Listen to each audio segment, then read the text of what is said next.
Hi, this is Dr. Ralph with Natural Living and Wellness, and today we're going to talk briefly about water and what water means to your body. And I've really been interested in water, and one of the reasons is because when you're a baby, 78% of your body is water. Even as a senior adult, 65 to 70% of your body is still water. So by far, water is the number one ingredient in your body. And depending on the kind of water that's in your body, that's going to determine how the chemical reactions in the body take place. It's possible to drink lots of water and still be dehydrated. Just as it's possible to eat lots of food, but if your digestion's messed up, you can still be malnourished. Or it's possible to get many hours of sleep, but if your brain waves don't change and allow for certain kinds of repair to happen, then you can still wake up tired, or you can still wake up and not have repaired very well while you were sleeping. So it's not always the quantity, but it's the quality as well.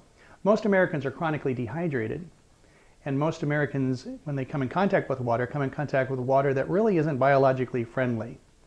One of the ways that you come in contact with water without realizing it is when you do things like shower or bathe.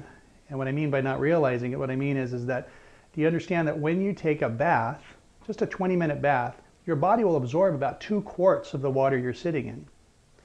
Unfortunately, most of the tap water today is still being processed in the very same way that it was being processed with the same technology from 1904, where we chlorinate the water.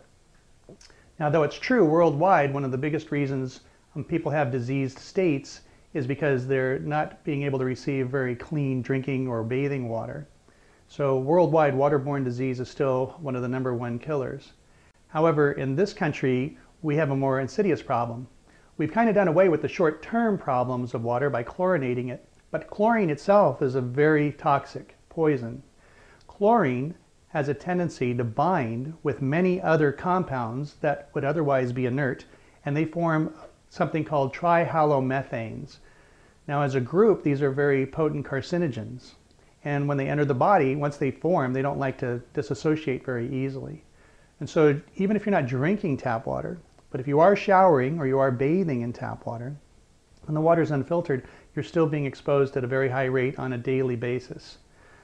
These are some of the books I've gotten recently. I tend to grab a lot of books. It seems like every other day I'm ordering something from Amazon.com or going down to the bookstore and picking up new books. I'm very interested in water, and I'll tell you, the more you read on the subject, the more interesting it is, because it's a much broader subject than you would think, at least on the surface value.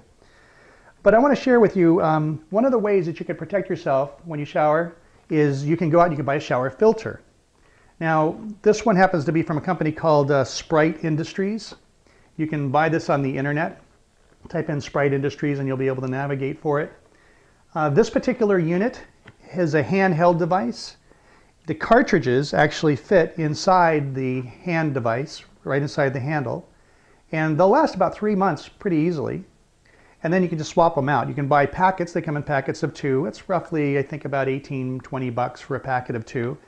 And it gives you at least a level or a measure of insurance against reducing the chlorine and the amount of exposure that you get by chlorine.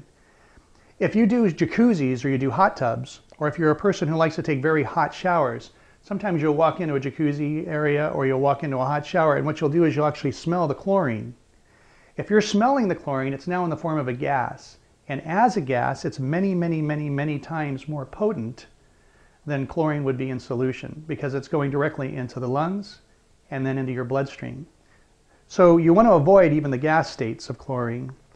In addition to that, chlorine kills bacteria. That's one of the reasons why municipalities will use it. It kills bacteria, but you have to understand that you also have bacteria in your gut. And the bacteria in your gut, there's beneficial bacteria, is what's needed to help digest foods.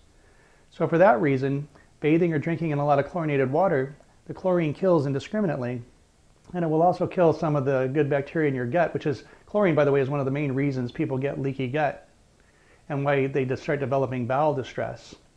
So you want to lower your chlorine intake if you have digestion problems, and you also want to just lower your chlorine intake in terms of general health as well. It's easy to do. You don't have to get these shower filters. These are just some examples, some of the ones that I have on my showers. You can get whole house filtration systems, which will do much more. And trust me, we didn't cover everything you needed to know on water in this simple talk. I just wanted to alert you to the fact that chlorine is a poison, and if you're constantly exposed to it, you're going to have health issues. And if you want to regain your health, or you want to maintain the health that you have, you want to start lowering the chlorine content inside your life or in the life of your loved ones. Not hard to do. A simple shower filter will at least give you a level of protection. A whole house system would be even better. So just go online, type in chlorine, do a little research, and you'll find out these things to be true. For today, that's Dr. Ralph with Natural Living and Wellness. Thanks for joining.